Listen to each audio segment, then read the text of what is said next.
నాకు ఈ అవకాశం ఇచ్చిన జోయల్ గారికి, మా డైరెక్టర్ గారికి ఎప్పటికీ మిమ్మల్ని గుర్తుపెట్టుకుంటానండి. ఈ క్యారెక్టర్ ప్రత్యేకంగా నా కోసం, అంటే ఈ క్యారెక్టర్కి తిను సెట్ అవుతుందని అనుకుని తీసుకున్న క్యారెక్టర్ ఇది. చాలా థ్యాంక్స్ అండి, దానికి నేను న్యాయం చేశాను అనుకుంటున్నా.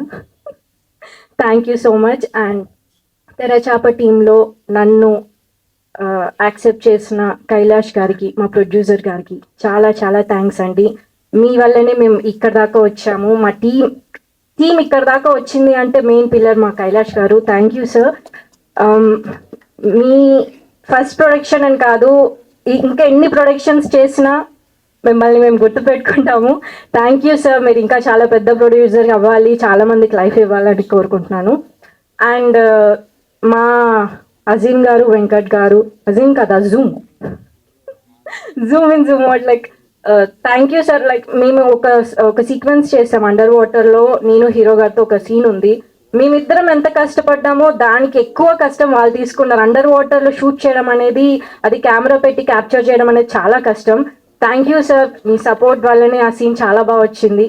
అండ్ మా మెజీషియన్ ఎంఎల్ రాజా గారు, మీరు వండర్ఫుల్. అసలు మీ చేసిన మ్యాజిక్కే తెరచాప ఇంత బ్యూటిఫుల్గా క్రియేట్ అయింది. Thank you sir. చాలా చాలా మంచి మ్యూజిక్ ఇచ్చారు. అండ్ మా హీరో గురించి చెప్పాలంటే నవీన్ గారి గురించి అందరూ చెప్తున్నారు, ఇలా కష్టపడి వచ్చారు ఇలా అని. కానీ నేను ఒక్కటి చెప్తానండి నవీన్ గారి గురించి. ఒకసారి మొన్న మేము ప్రమోషన్కి వెళ్ళినప్పుడు క్యాజువల్ టాక్లో అడిగాను, నవీన్ గారు మీరు నెక్స్ట్ ఫిలిం ఏం చేద్దాం అనుకుంటున్నారు సో అని. అంటే నేను అడిగిన చాలా వరకు హీరోస్ అందరూ నేను యాక్షన్ చేస్తా, నేను థ్రిల్లర్ చేస్తా, నేను రొమాంటిక్ మూవీ చేస్తా అంటారు.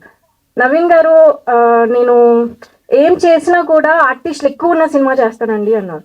అదేంటండి మీ గురించి చెప్పమంటే ఆర్టిస్టుల గురించి చెప్తున్నారు ఏంటంటే, నేను వస్తున్నానంటే 100 మందికి లైఫ్ రావాలండి, అలా అయితేనే నేను సినిమా చేస్తా అన్నారు. హ్యాండ్స్ అప్ అండి. ఇంతకన్నా గొప్ప మాట నాకు ఎవరు చెప్పలేదు. మీరు హీరో, రియల్ లైఫ్లోనే హీరో అయిపోయారు ఆ మాటకి. Thank you sir. అండ్ మా పూజ చాలా సైలెంట్ స్వీట్ అమ్మాయి. ఈ మూవీలో క్లాసికల్ డాన్సర్గా చాలా క్లాస్గా చేసింది. తనను కొంచెం గట్టిగా అరువు అంటే కూడా సైలెంట్గానే గట్టిగా అరుస్తుంది. అంత స్లో వాయిస్తో చాలా చాలా కష్టపడుతూ ఈ టీం మొత్తానికి సపోర్ట్ చేస్తూ వచ్చారు.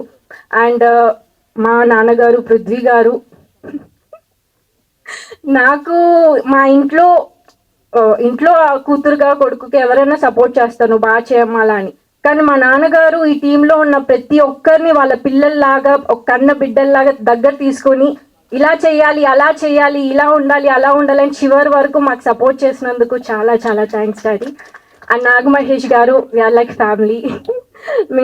ఫస్ట్ చాలా రోజుల నుంచి తెలిసి ఇందులో మేము కాంబినేషన్స్ చేసాం కొన్ని. అండ్ మీతో పాటు ఈ సినిమాలో స్క్రీన్ షేర్ చేసుకున్నందుకు చాలా thank you. And Jagadish my మచ్చ, హాయ్ మచ్చ, ఈ సినిమాలో పాట కూడా పాడేవా మచ్చ, అది కళ్ళు మీద. టూ గుడ్, అసలు చాలా చాలా బాగా పాడావు. చాలా ఆ సాంగ్లో నేను ఉండడం అనేది నాకు చాలా బ్లెస్సింగ్ ఉంది ఇప్పుడు. Thank you so much. నాతో లైక్ జగదీష్తో స్క్రీన్ షేర్ చేసుకున్నందుకు, ఆయన పాడిన పాటలో నేను ఉన్నందుకు చాలా ప్రౌడ్గా ఉంది. అండ్ మా రామ్కి sir, he is like my father అండి. ఎందుకంటే ఈయనకి ఆడపిల్లలు లేరు, 2 అబ్బాయిలే. ఎప్పుడు అంటాడు నాకు ఆడపిల్ల పుడితే నాకు శ్రీలు కావాలి అనేసి. అంతా ఇక్కడ దాకా నన్ను సపోర్ట్ చేసి ఇక్కడ దాకా వచ్చి నన్ను బ్లెస్ చేసినందుకు చాలా చాలా థ్యాంక్స్ అండి. అండ్ మా టీంలో ఎప్పుడు ఏం చేసినా కూడా ఏదన్నా ఒకటి లేకపోతే మిస్సింగ్ అనే ఫీలింగ్, అదే ఇది ఉంటే బాగుంటుంది అని, ఇది లేకపోతే ఎందుకు అని, ఆ మిస్సింగ్ ఫీలింగ్ మా టీంలో నాకు వచ్చేది అశోక్. ఆయన లేకపోతే సందడి ఉండదు టీంలో. మా టీంలో ఎక్కడికి వెళ్ళినా మమ్మల్ని ఎంకరేజ్ చేస్తూ మూవీ గురించి బాగా సపోర్ట్ చేసిన అశోక్ చాలా చాలా థ్యాంక్స్. నాగి గారికి చాలా థ్యాంక్స్. అండ్ ఇక ఈ మూవీలో పనిచేసిన ప్రతి ఒక్క టెక్నీషియన్స్కి, కాస్ట్ అండ్ క్రూకి చాలా చాలా థ్యాంక్స్ అండి. మా మూవీ 17th వస్తుంది, మీ ముందుకు వస్తుంది. మత్స్యకారుల గురించి, వాళ్ళ ఫ్యామిలీస్ గురించి, వాళ్ళ పడే కష్టం గురించి ఈ సినిమాలో క్లియర్గా మేము చూపిస్తున్నాం. చాలా బ్యూటిఫుల్గా వచ్చింది ఫిలిం. సినిమా చూసి ఖచ్చితంగా హిట్ కొడతాం రా, బ్లాక్ బస్టర్ రా అని నేను చెప్పను, కానీ ఒక మంచి సినిమా చూసాం రా అనే మాట మాత్రం వస్తుంది. Thank you so much. నాకు ఈ అవకాశం ఇచ్చిన పెద్దలందరికీ థ్యాంక్ యూ. ఏమైనా తప్పుగా మాట్లాడితే నన్ను క్షమించాలి. అండ్ ఎప్పుడు చెప్పేటట్టే ఇప్పుడు చెప్తున్నా, మా అమ్మగారు రేఖ గారు ఏడ్చేస్తుంది తను. నమస్కారం అండి.